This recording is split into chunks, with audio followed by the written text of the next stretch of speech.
we do the Maitreyabandhu, bring to mind, in one or all of the stages, someone that you feel that you've learned something from, something valuable, something genuinely valuable, not something talking maths, less your passionate mathematician, but someone who taught you something that you feel is valuable in your life, someone that you feel deeply grateful for, and include that in your Maitreyabandhu and see how that feels. The reason I'm suggesting that is because Maitreyabandhu is here. I'm going to talk to you about two of his books, one of which is The Journeying Guide. I won't don't need to say any more on that. The other of which is a book of poetry. And before we do the Maitreyabandhu, Maitreyabandhu is going to read one of the poems called The Cattle Farmer's Tale, which is, well, it's exactly what it says on the tin. It's a cattle farmer meeting the Buddha. Cattle Farmer's Tale.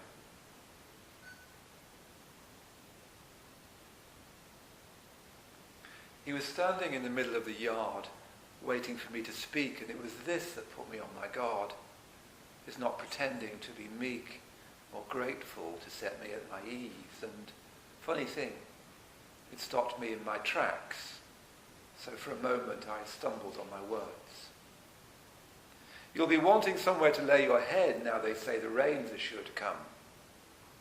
I led him to the house, laying down the rule I always had for the likes of him, 2 weeks maximum, and keep away from the cars and women folk. I called my wife and would have waited, but something made me fuss with bowls and cups and busy myself with talking. Last year the cowshed was all but washed away. The rain came down so hard, but now I'm ready and can truly say, if you want to rain God, then go ahead and rain. I like the phrase I'd found and like to use it. He smiled at this and seemed about to speak, but then my wife came in, firelight brightening up her face. The rice is cooked, the milking's done, the grain is safely stored. The rain can come and drum and drum. It was an old song. My father used to sing it in that flat voice of his this time of year. The man sat very still and watched me sing. Usually with the likes of him, homeless men spending the night wheresoever they can, under a tree or in a dirty shed, usually they got to talking straight away, like folk who are starved of company. So the silence made me wish I'd given him short shrift and shown him to the gate. 30 milkers, I said as I sat down. That's how many cows I've got. I go over with the slops and they come up to the fence as if they're friends. Yearlings and milch cows, heifers and breeding bulls. I've levelled paddy fields with good embankments and corn that's high enough to hide a crow. My voice was louder than I'd meant, as if I spoke to someone right across the room. If you've walked along the Mahi riverbank, you'll have seen the barns. My father left them, good and strong as anyone around. My mind is fertile, he said, putting down his cup. Wherever I look, it might be fields of wheat or well-ploughed, irrigated land. He had a way of saying fertile, an accent I couldn't place, but I could see that he was an educated man. At half a mind he meant to lecture, so I jumped in quick with what I had to say. I've men who'll pick the flies away and light the smoky fires to keep mosquitoes off. The fields I own are ready for the rains. The cows are strong and range about the meadows where they will. I left a gap for him to see the good of it. I have no need of shelter. My hut's unthatched and all the household fires are out. He looked to where my wife stood like a frightened doe, her eyes so wide and timid by the door. I bade her fetch the kumasar and rice, but she waited like she might have disobeyed. Well, I could see the game that we were playing, a man on either side, so I waved her off, then carried on to see where we would go. I've had my work cut out, trenches to dig, rafters to mend, with honest working men as rare as hare's horn. Working's all there is for those of us who have a house to feed. The stakes are in, the ropes are firmly tied. But you see, the farm's my own. I'm lord of all that I survey, so I can sit here any time I choose and talk to you like this. My work's the Aryan eightfold way. My rest near Bonner's cave. I live on my awakening, a cloud that might be gathered in and caught. My home's the dust roads of this floating world. My drink's the law rain falling on the ground. My sons and daughters are the quickly growing munja grass and vines. So if you want to reign, rain God, then go ahead and reign. He smiled at me to give my saying back. I had 4 good sons. You watched them coming in. You've seen my wife, how obedient she is, compliant and restrained. I never hear a bad word said about her. My mind is tamed, compliant to my will. And love sits here. He pointed to his heart, then smiled again to show me it was true. Once, like you, I had a handsome wife, a son, fine lands, a wealthy father. I left that all behind, seeing it would end. I built a raft of ropes and wood, tied it tight and made it trim, then set the sail to make it good. And though the current bucked and skimmed, I landed on the further shore, where there was sorrow nevermore. He rocked slightly while he sang, his voice so sweet and almost hidden in his breath. I felt a lurching in my brain. I tried to speak again and meant to shout him down, but something in his gaze, so frank, so true, held me like a hunted deer. All at once, like some great drum stretched tight across the world, thunder shook the sky, while lightning cast his shadow massive on the wall, and then the rain came roaring on the roofs, as if Namuchi's army were fighting to get in, with slings and arrows, lightning clubs and bolts. I wrenched my gaze away and turned aside. Suddenly, I saw a figure in the doorway, all dressed in pelting rain. His face was grey. A kind of whispered comfort came from him. And when he spoke, his voice was soft and babbling in his throat. Every day I'll sing the song of your delight. Those with children win delight, and every day they sing. Every day it brings joy in prosperous farm and cattle. For the sake of keeping cattle, every day brings joy. Every day brings peace from gods of hearth and home, with a wife who keeps the home. Every day brings peace. Every day there are 2 thoughts, Donia. The vagrant laid his hand upon my arm. One leads to suffering, the other to joy. The first is yoked to yearning like a calf, a suckling calf that's yoked unto his mother. The other's like a shadow that never parts. That intoxicated man, whose main delight is in family, wealth and cattle, death comes and carries him off like a great flood that sweeps away a sleeping village. Sons are no protection, nor father's land, nor wife. Something was holding all the water back. I let it break. And rushing black and muddy in the room, the torrent came and heaved and seemed about to wash away the house and drown us all. But then I was lifted up into the heaven of the yearning gods. My mind, my body made of air and white as curds. And there I seemed to linger like a star. My wife returned with a dish of kumasa. At first I didn't reckon what it meant, or where I sat, or who this woman was who bent beside my chair. I looked to where the man had spoken from the open door, but all I saw were shawls of falling rain. Then the vision fell away. The room came back.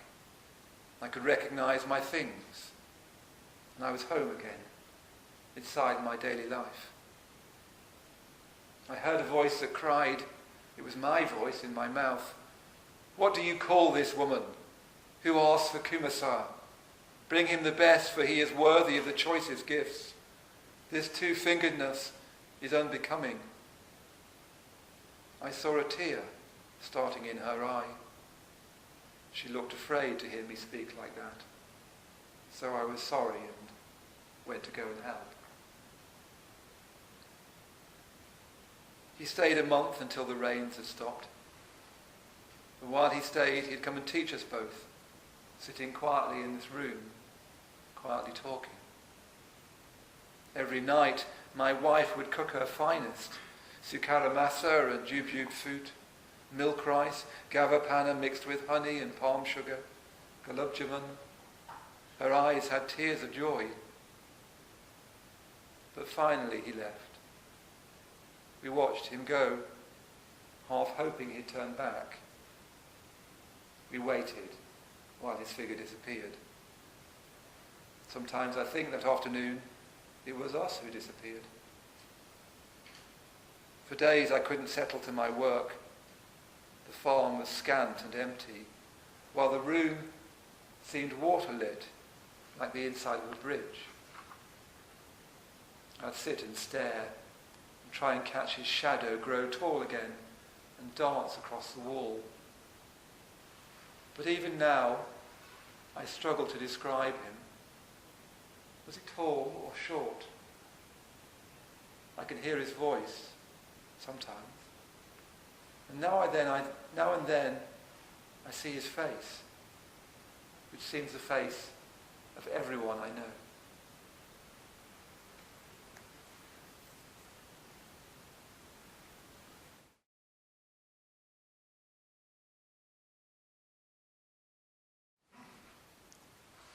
Manchester, there was more people filming me than actually in the audience. Oh no!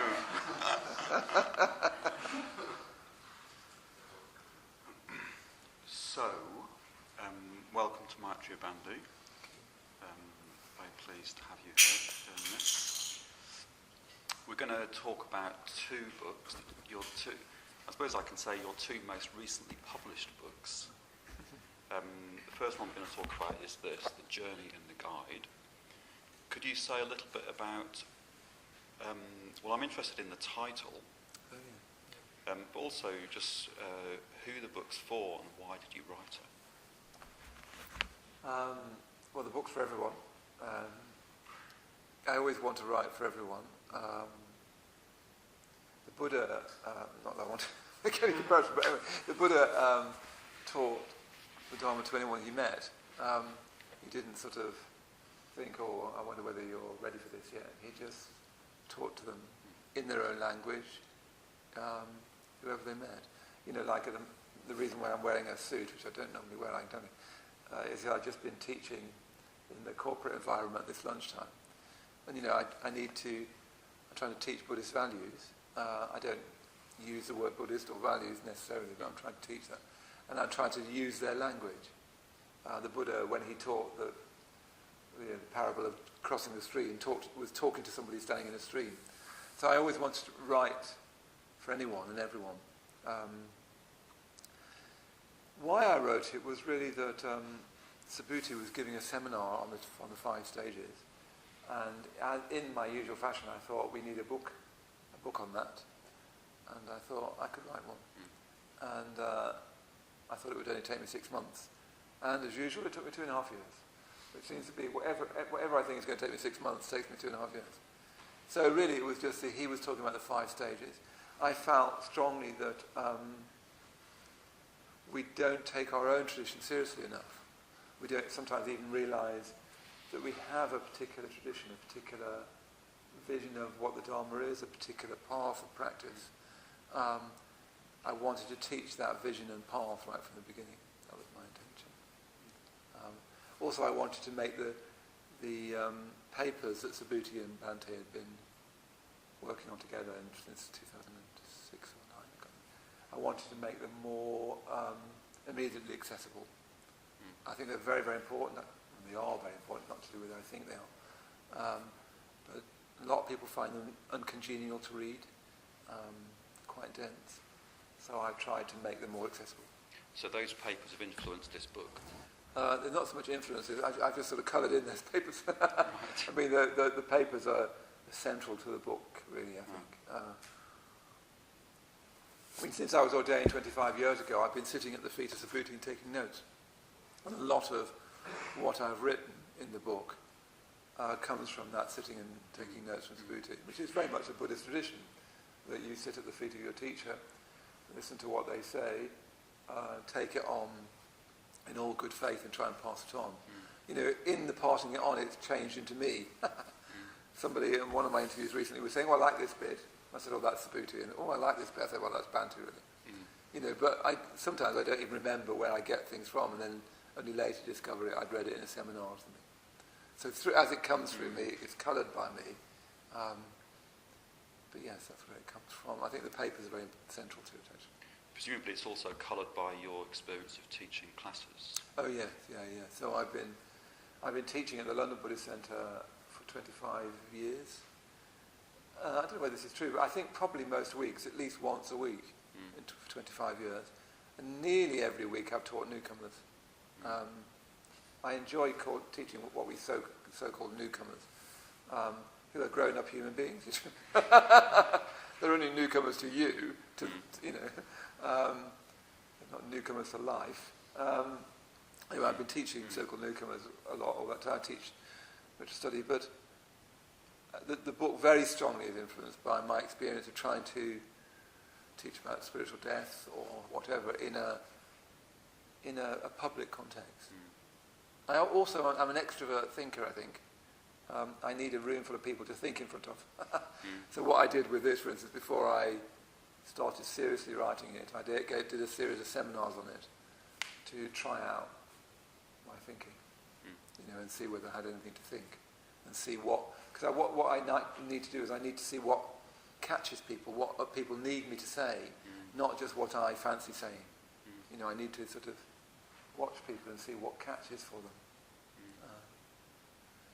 So that's what I was trying to do. So it's definitely come out of my teaching as well as out of other people's teaching. Could you say, but you mentioned the 5 stages. You mentioned that. I love this quote. All you need to do is keep cultivating a fit mind, and with that fit mind, open yourself to how things really are. And then you go on, see if you can do at least one thing from each of the 5 stages every day. Could you say something about that? Or maybe what the 5 stages are? Yes, so let's perhaps start with what the 5 stages are. So I need to put it very briefly, otherwise you've got 2 chapters per stage. So the first stage, integration, is really taking full ownership of your life. Becoming the owner and driver of your life in the best sense. It's a stage of moral agency. It's a stage of taking responsibility for your life, not blaming other people, not blaming the state, not blaming your parents. Not that those things haven't influenced you, sometimes positively, sometimes not so. But the first stage is taking on your life, and that your life is yours, and you can flourish it incredibly if you want to, and you can destroy it if you want to. It's yours. So integration means wholeness. It means being collected rather than distracted, unified rather than fragmented. It means having a sense of inner momentum, and that inner momentum coming from you and how you want to live your life based on your values, not based on... Otherwise we're just very prey, aren't we, to the marketplace. We've got millions of things, all these things out there trying to grab our attention. There's even a bit of a question in philosophy, who owns our attention? Do we own our attention, or does the market own our attention? Does Facebook own our attention? Does McIntyre and our attention. Inner momentum is a good phrase. Yes, I like that better than wholeness at the moment. Inner momentum, because wholeness is a static metaphor. Yeah.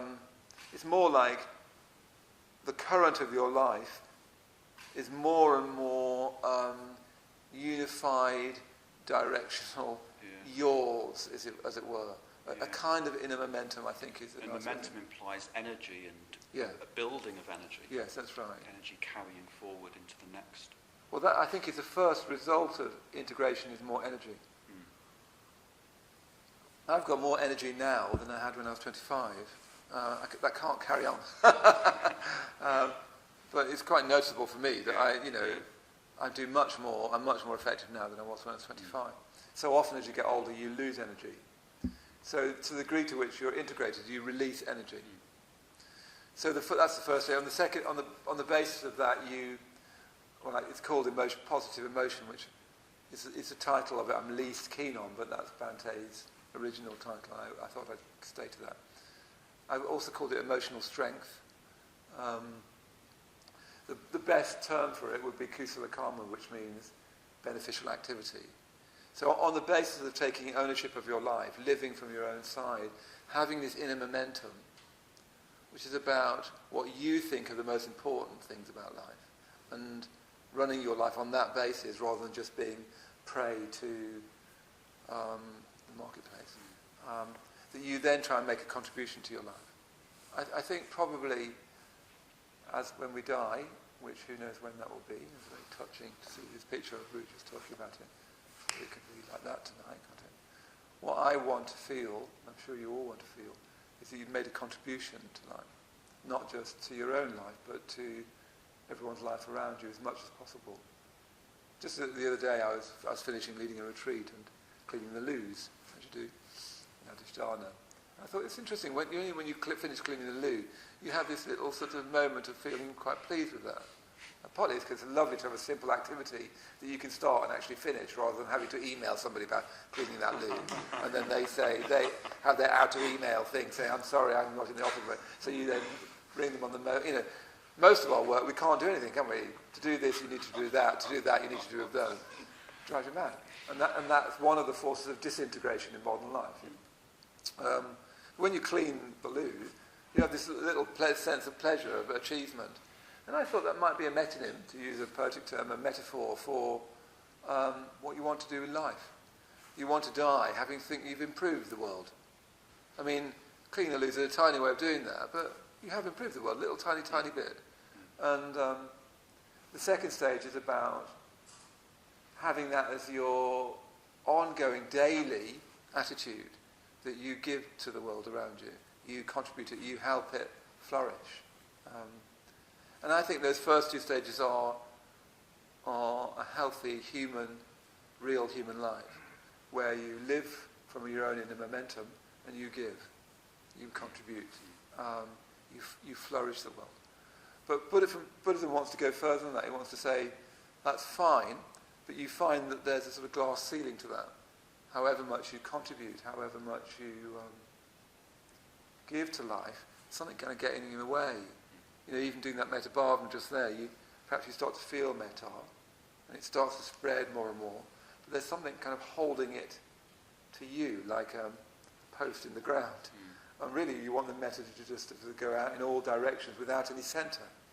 And the only way to do that is to die. The only way to do that is to die into life. That's how I think of it. So that's what spiritual death is. To die into life. Yes, that's how I think. I mean, I think we're incredibly ambitious creatures, we human beings. But I am, and you are. And we are. We want the whole of life, don't we, all the time? We don't just want a bit of happiness. We don't want just a bit of experience. Actually, we want the whole of life, all the time. We want to die into life. We want there just to be life unfolding magically in us and around us and so on. So I think when self dies, what you have left is life. The innate patternings and beauties of life, the sheer beauty of it. But to do that, you have to die. So that you could think of that dying into life as being dying into life, the life being in the spiritual rebirth. And that's what this figure represents, is, that me thing dying, so that a new consciousness can arise. I mean, I've been very struck by this whole question of a new consciousness.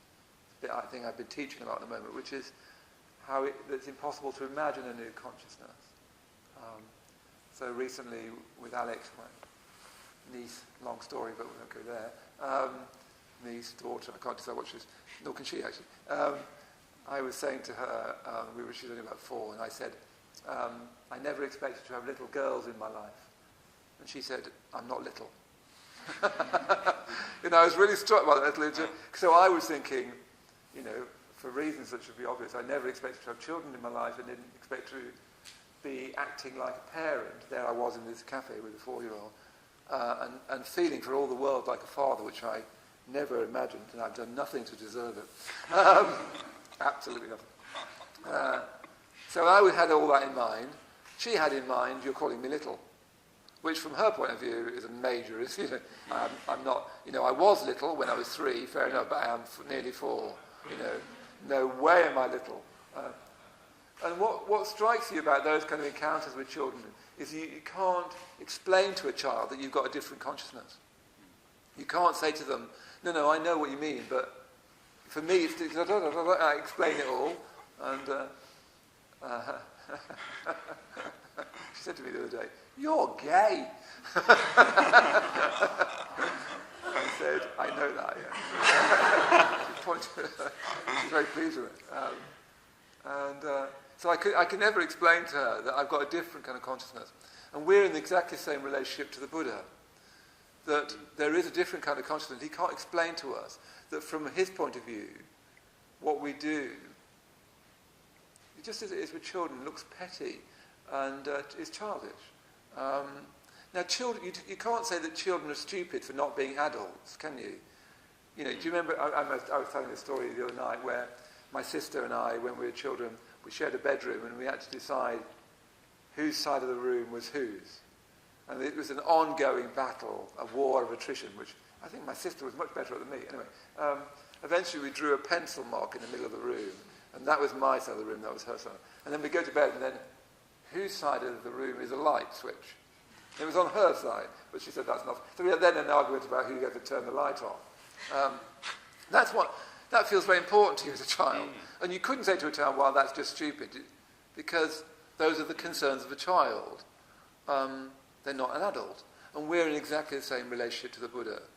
So that there's a new consciousness beyond our consciousness that's absolutely analogous to our adult consciousness to a child, which the Buddha can't explain to us.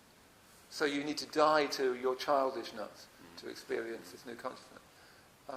So those are the 4 primary stages, and I've sown receptivity in between them, because I think one needs to act and then stop acting. And that needs to be the systole and diastole of all of life, really. Any kind of decent life is you make an effort and then you stop making an effort. You make an effort again and you stop. We tend to fall out over whether you should make an effort or not. Actually, you need to do both.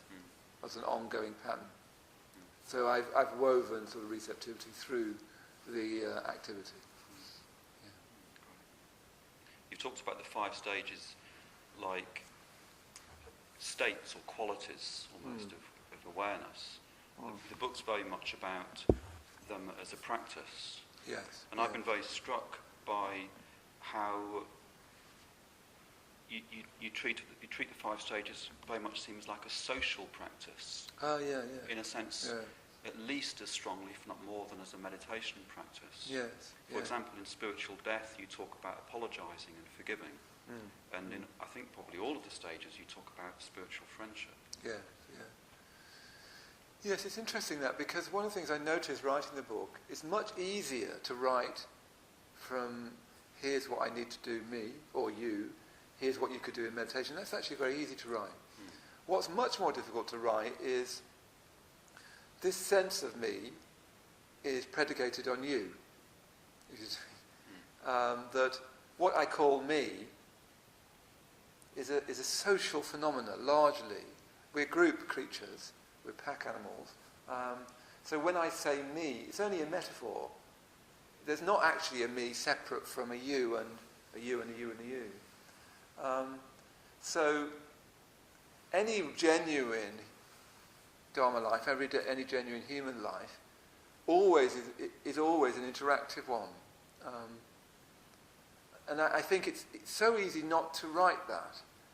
It's much easier to sort of say, you do this and this in meditation, or here's your mindful walk, or here's as if life is possibly imagined outside of community and outside of interaction, friendship, communication, which it's really not. So I'm glad you noticed that, because I quite consciously wanted every stage to be bringing that in. So, for instance, in the stage of integration, by its very nature, you will have blind spots. Human beings are by definition unintegrated, otherwise they wouldn't need to practice.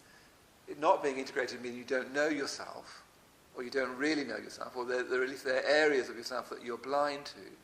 I think that we human beings are like kittens. We're born blind, except for that we're blind to ourselves.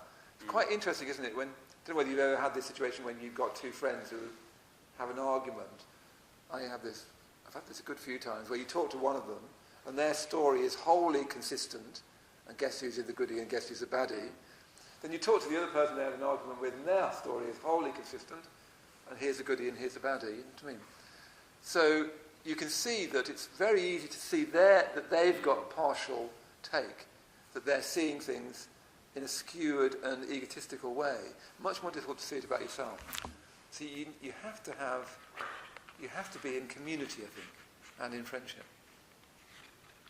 Could you just read this passage right at the start? I think it illustrates that. Yeah, I've developed this. And I suppose I've got a question around that, maybe for you to reflect on as you read it.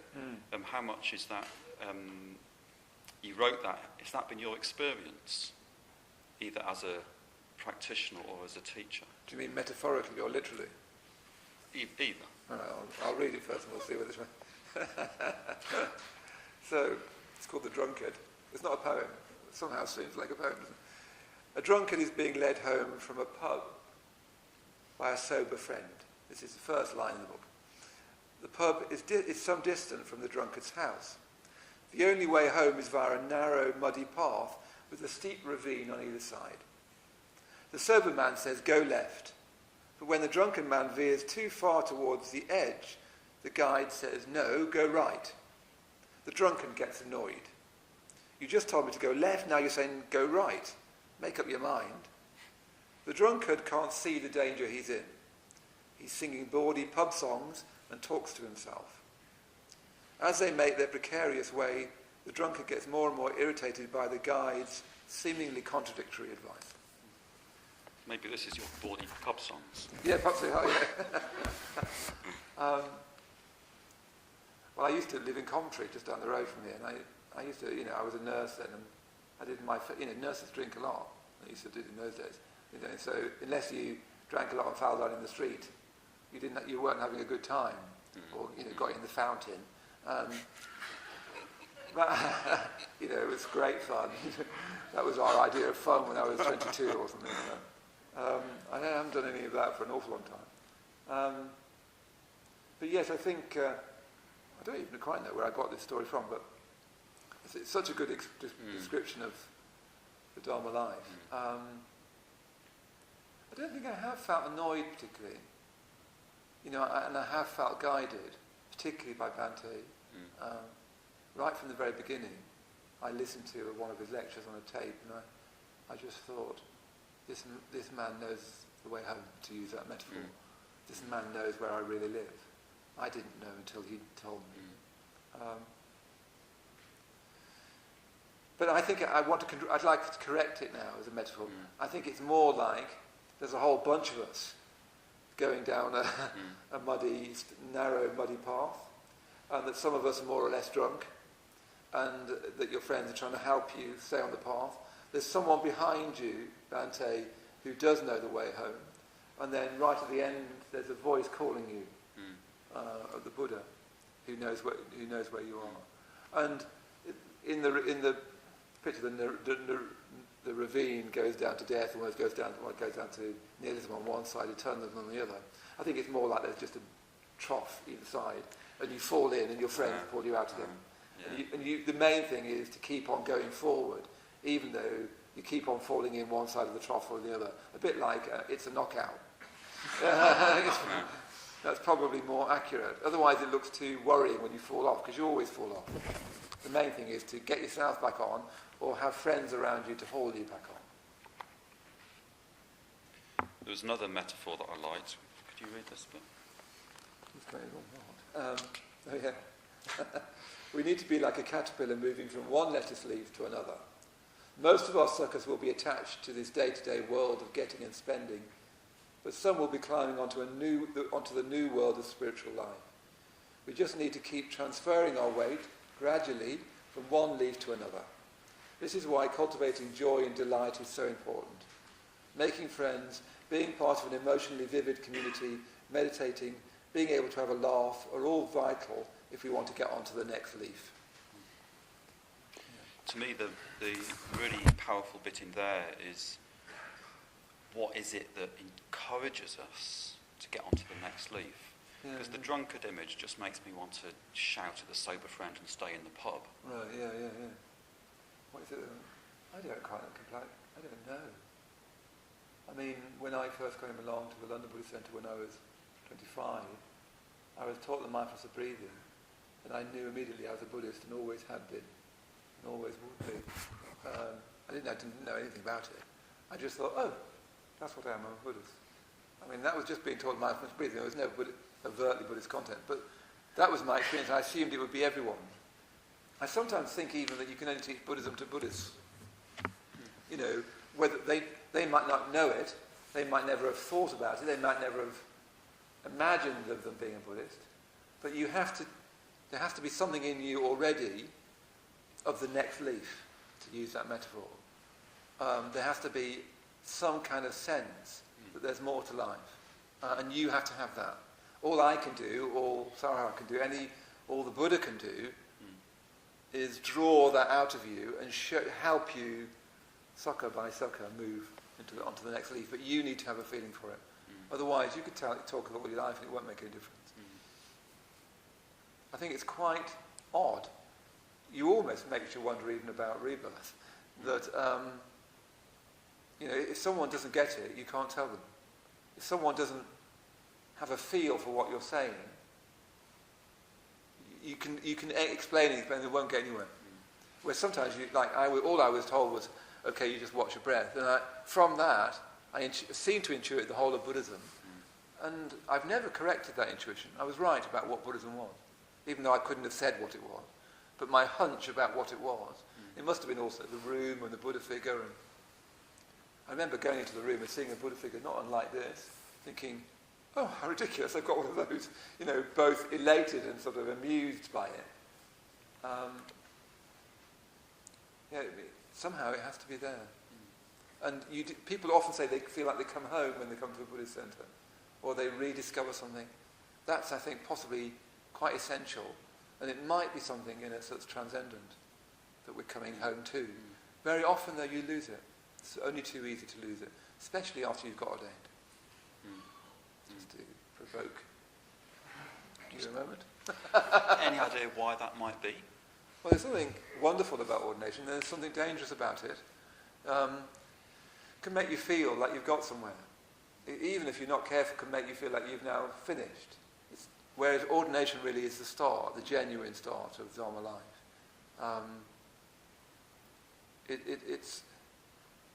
It's a full decision to dedicate your life to the Dharma.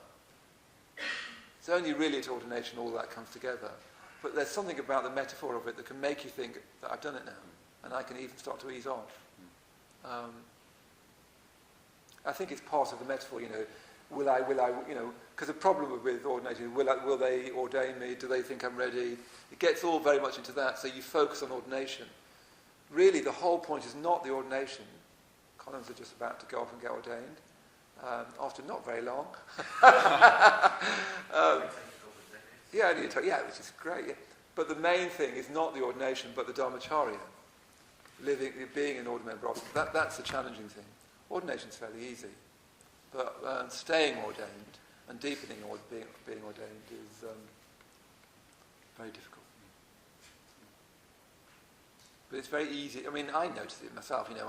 As you can see, I'm a chatterbox. And I always have been. When I was at school, my school report was, if he put as much effort as he does into his talking as he did into his work, he'd be very good. I used to just chatter like the radio. Why was I saying that? I completely lost track of myself. Why was I saying that? Perhaps you ought to ask me something else. That might come back to me in a minute. Well, we were talking about the motive for practice. You talk a fair bit in the book about the imagination. Yes. And to me, those two seem very connected. Yes, yeah. Imagining where we could be. Yeah. To me, I think there's a lot, the spiritual life is interesting when you can imagine yourself more wonderful than you are. Yeah. And that's what draws you on. Yes, indeed. But I think that what happens with the imagination is that when the imagination arises, in that moment you're drawn on. I think the imagination is our great gift, our great human gift, is that we can imagine. Even as you listen to this conversation now, what you have to imagine us. Otherwise it doesn't mean anything.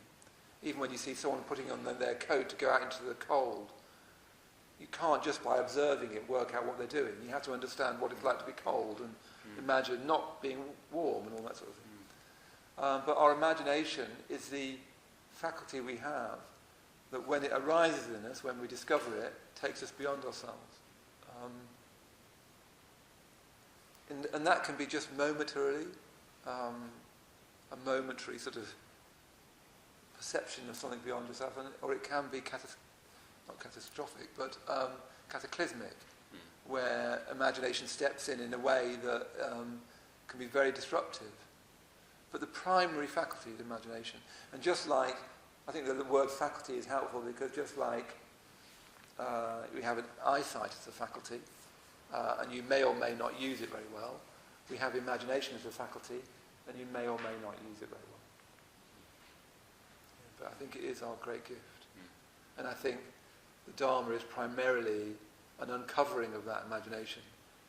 The problems with the word imagination is that it tends to be trivialized in our society, and it's too secular. As if it's too safe in that way. Because imagination can lead into realms of experience, realms of experience, which are normally designated mystical or sacred. And normally we don't allow the imagination to cover that. So that's my main qualm with it as a word, is it's too secular. You talk quite a lot about the imagination in the book, and I've got some quotes that I'd like you to read, but I'd also like to move on to yarn. Oh, yeah. You said somewhere, I'm not sure if it was in here or an interview, that when people say they're not into art, it's a bit like them saying, I'm not into sunlight. Yeah, something like that. But I just thought it was just a very strong thing to say, really. Yes, whether it's true is another matter. I mean, I often contradict myself, as we all do. I mean, on one hand, I'd want to say, look, you don't have to be. It's not like the arts aren't sort of mandatory. You can get along quite happily without having ever read a poem or whatever. Like Dado Rinpoche, one of Bante's teachers, I would imagine I don't know, but I would imagine he never came in contact with anything that we would call high arts. He probably never listened to Bach, never read a Shelley poem, never read Tolstoy, etc. But he seemed to write, didn't he? He seems to have been, Bante says, a bodhisattva. So I don't want to overstate the case, but unless you're really quite gifted, spiritually gifted, it's probably especially in meditation. And not many of us are, some of us are. You need to find sources of pleasure which take you beyond yourself. If you can't find that directly in meditation. But also, the reason I said that is a slightly provocative remark, is that people make such a fuss about it. Like, I'm not sure I'm into poetry. You think, what exactly is poetry? It's only speech that's been written down. Remember, words come from people. People come first. Speech comes first. All that happened is someone thought, actually, that's worth writing down, and they wrote it down. Like a ballad form, for instance. When you read a ballad, it's got this particular rhythm, and it's a pre-written form. Like the sonnet is a written form, where a ballad is, people are singing ballads, illiterate. People will be singing ballads. Right? We've been singing, and from the beginning of time, when Alex was tiny, you remember, the girls were tiny, I'd sing Frère Jacques to them. Frère Jacques. And as soon as I started singing, I remember Alex particularly staring, she's got very big blue eyes, staring at me, Frère Jacques. And she completely stopped, and then she'd wait, and then I'd say, again. And I'd sing it again, and then I'd sing it again and again. I'd just sing the whole thing, she'd stare at me. So poetry, comes from nursery rhymes and, clapping games and, Do you read her your poems? No, she doesn't like them. She said, I tried to once, she said, poetry. I remember once one of the girls, I said, okay, she said, tell me a story. So I started telling her a story. She said, this is a poem. It's interesting that you can tell the difference. Yeah. No. There's another poet, what's his name? I can't remember now, but his wife, he's got 2 young boys, and she used to go to the stairs and said, if you 2 boys don't be quiet, I'll get Daddy to come and read some of his poems. That was a standard threat. So maybe we should encourage you to take that threat up on us. Yes, possibly. And read us some poems.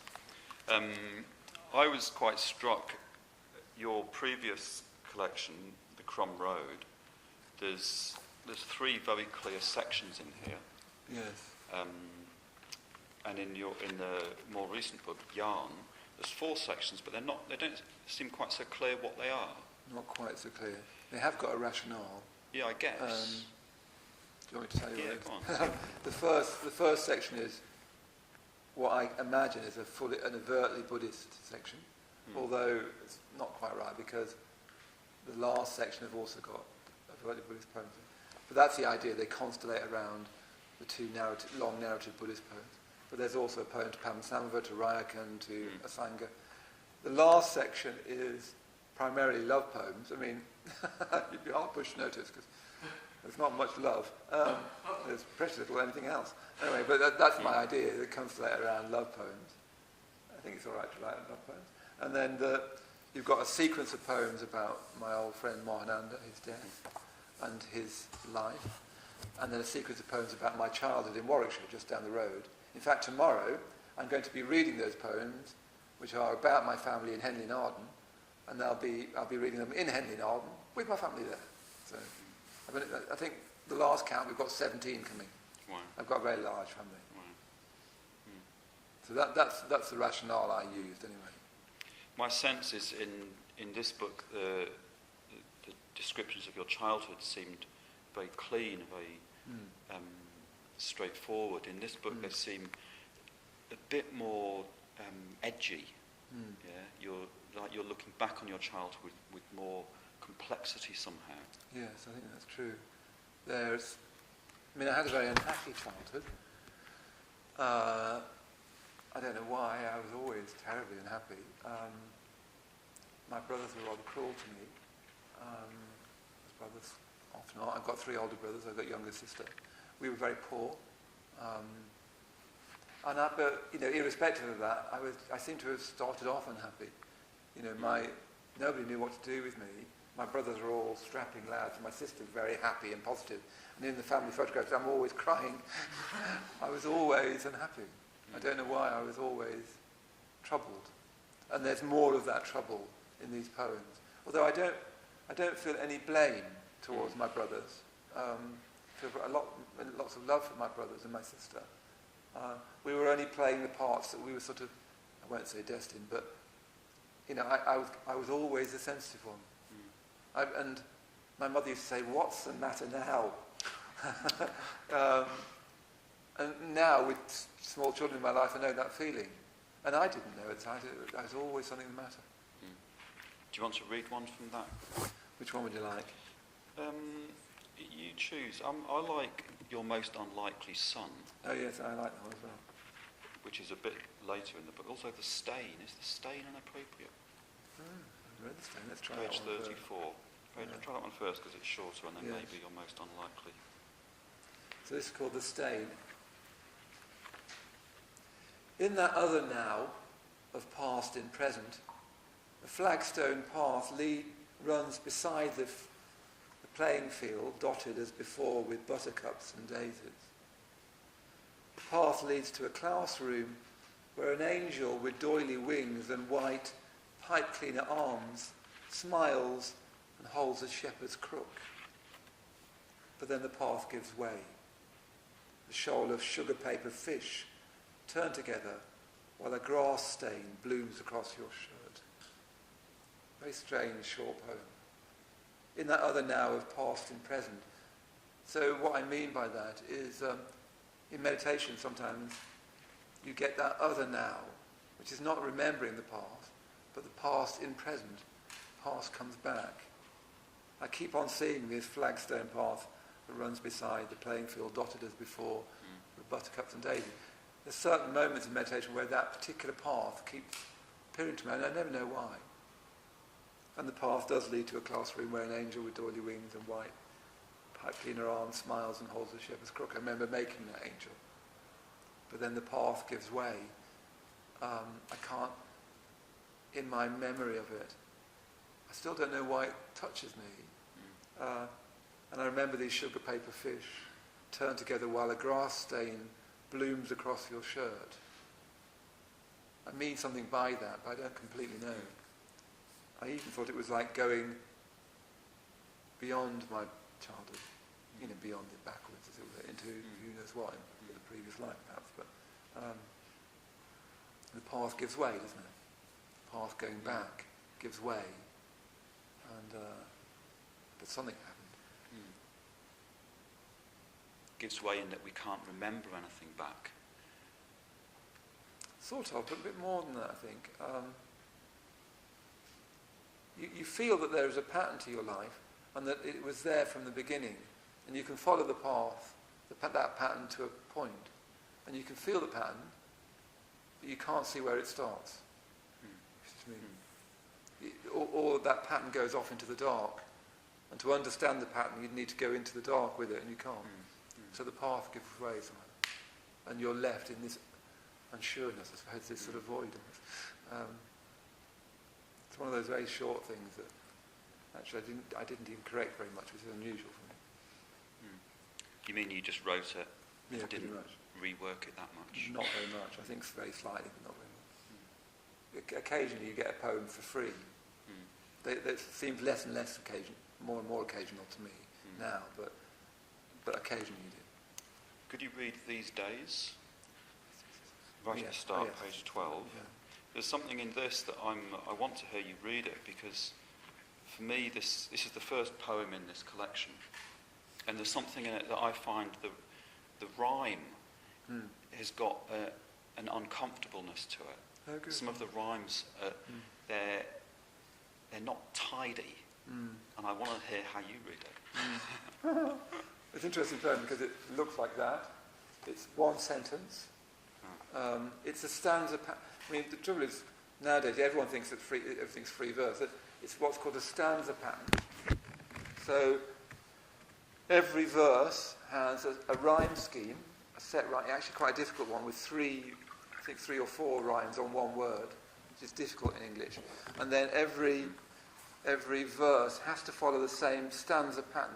So a tetrameter line, a pentameter line, a diamond. It follows the same beat pattern all the way through. And then you write one verse, and it took me about 3 years to write this. And by the end, someone said to me, it's like mental self-harm.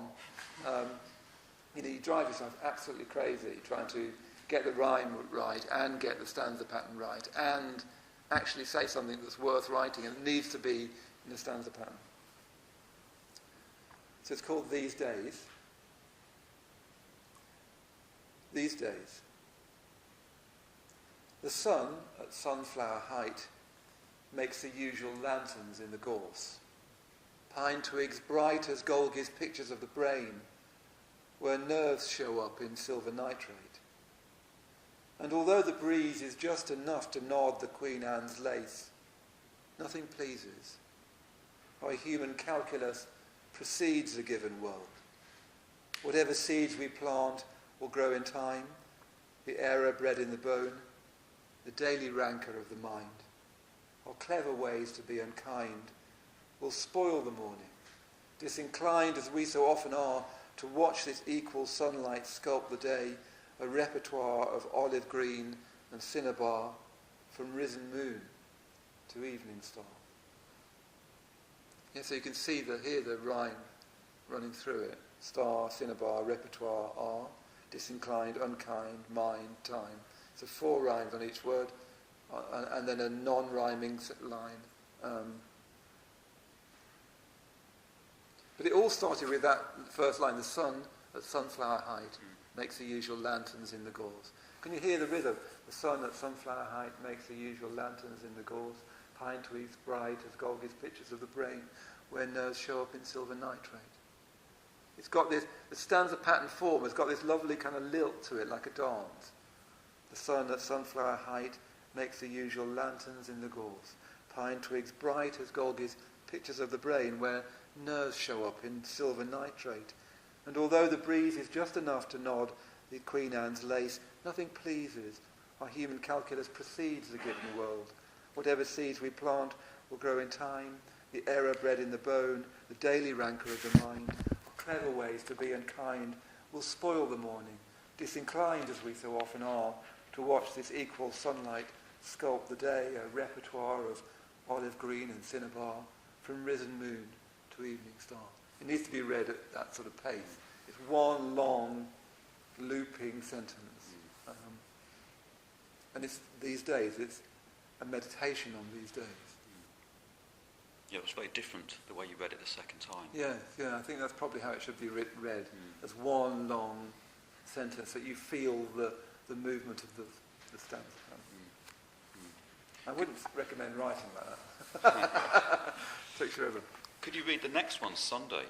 Yeah. What I like about this is, I think in that first one these days, there's some surprising rhymes.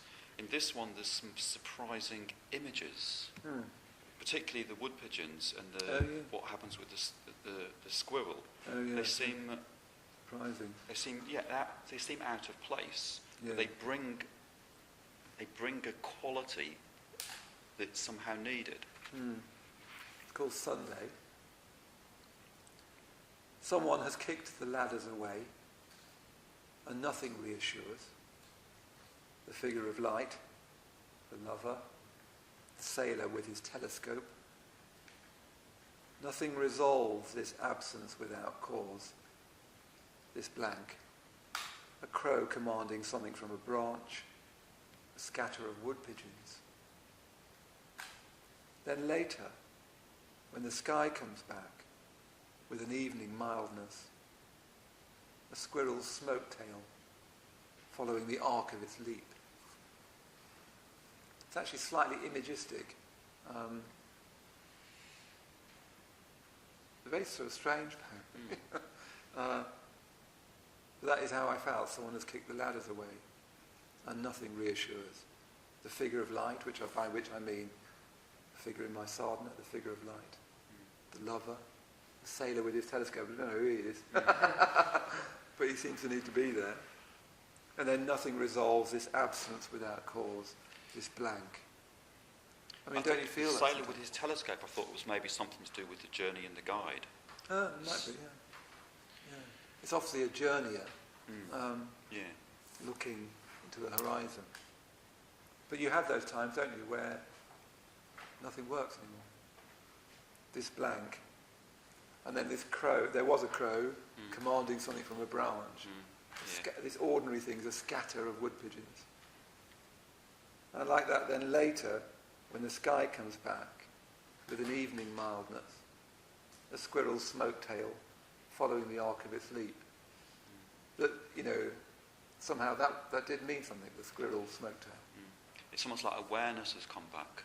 Yes, that's awareness right, of yeah. the beauty of the sky, That's and right, yeah. that seeing the squirrel in that way is a very interesting awareness. It wants to be incredibly vivid, the squirrel's smoke tail. It is like smoke, isn't it?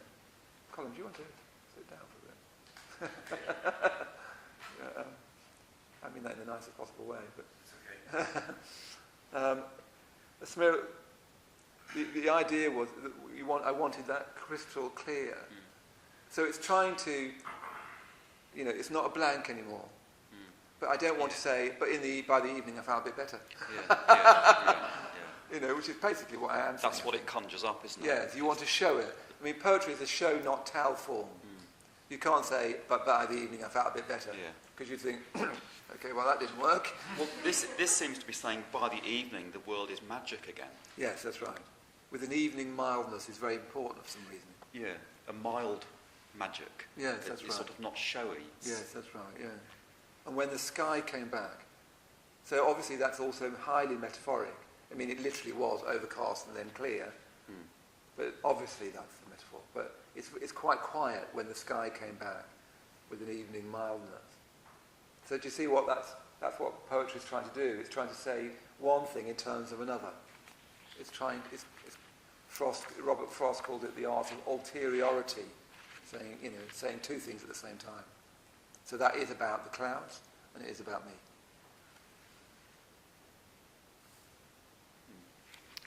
So in this book, there's, we just explored a bit some of the challenges. The lad is being kicked away is such an evocative image. I get a sense, and you read the Cattle Farmer's Tale before we meditated, which I find one of the most beautiful poems in here. Really smoothly flows and tells a story.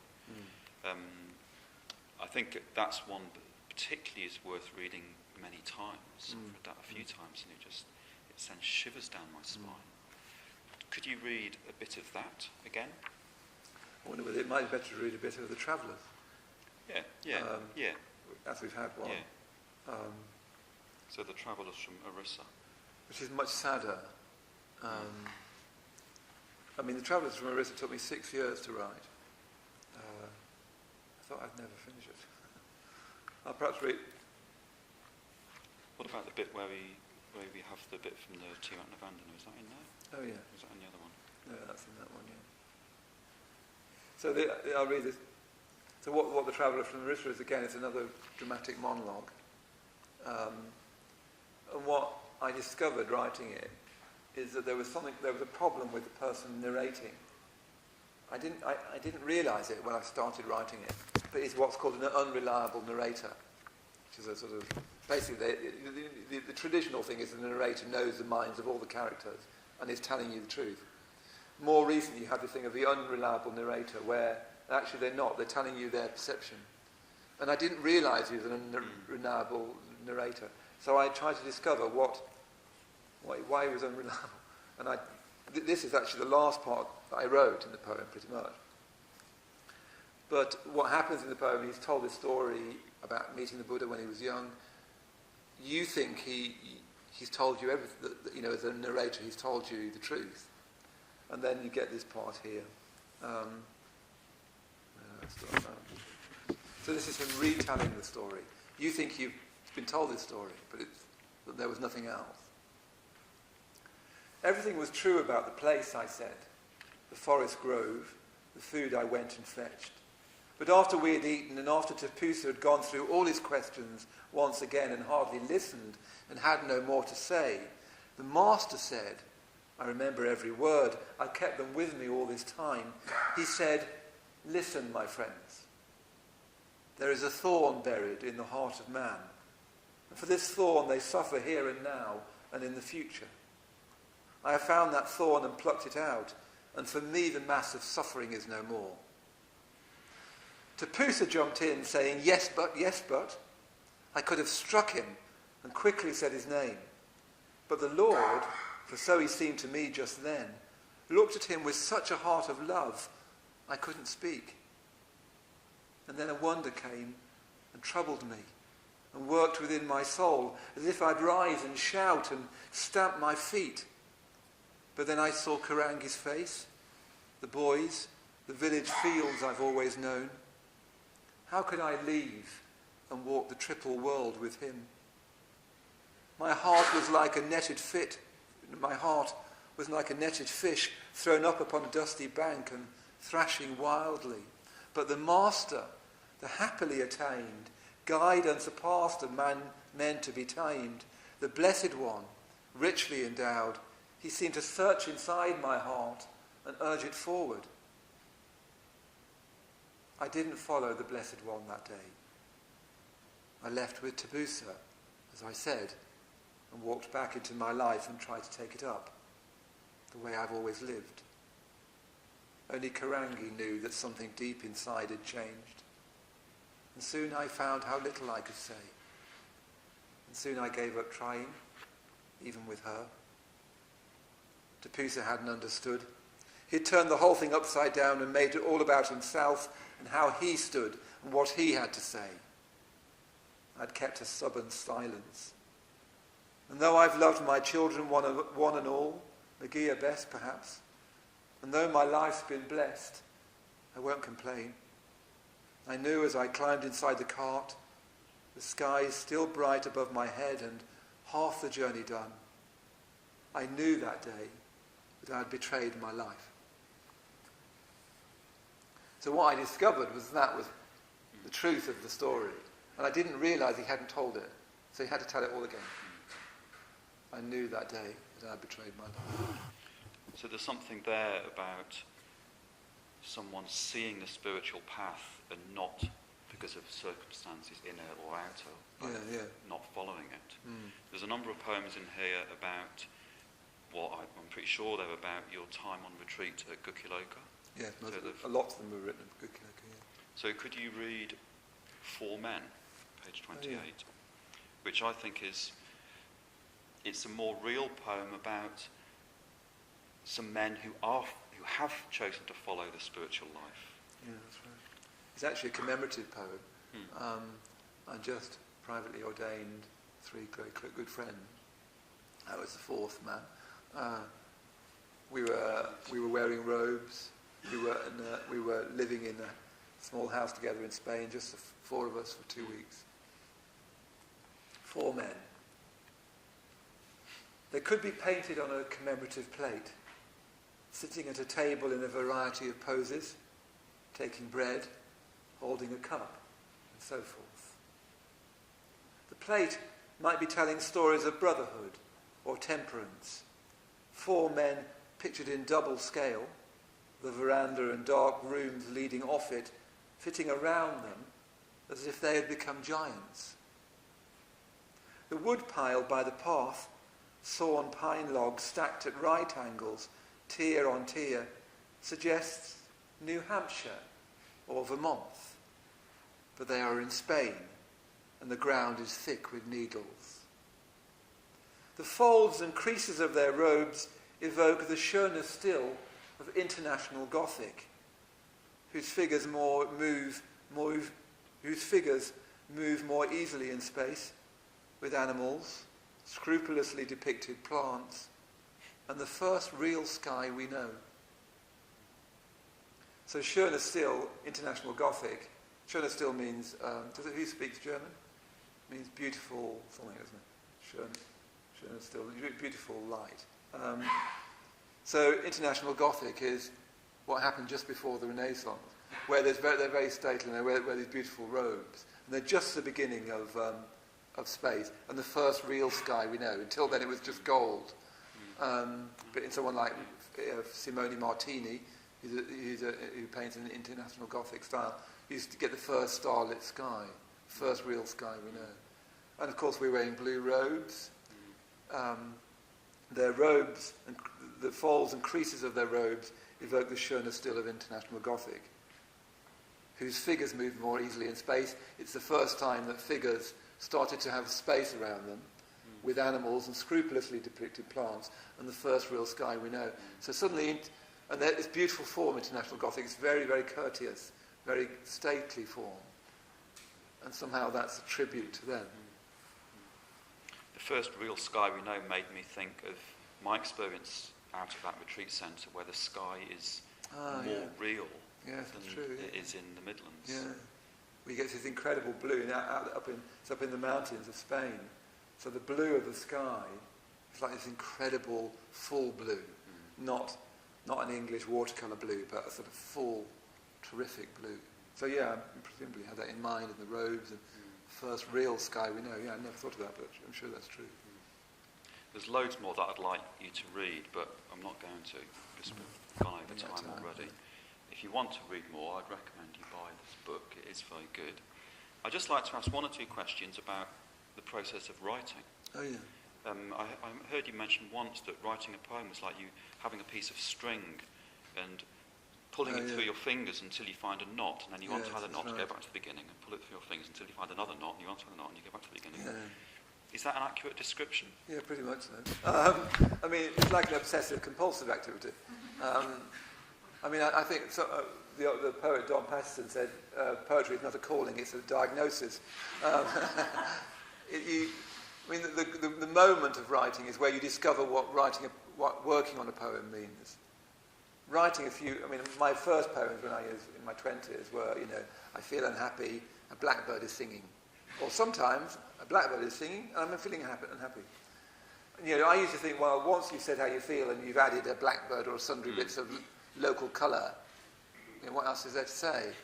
But when you start to learn what a poem is, and whatever a poem is, it's behind what you read. It's some animating presence, as if the words of a poem are trying to let something through, almost literally.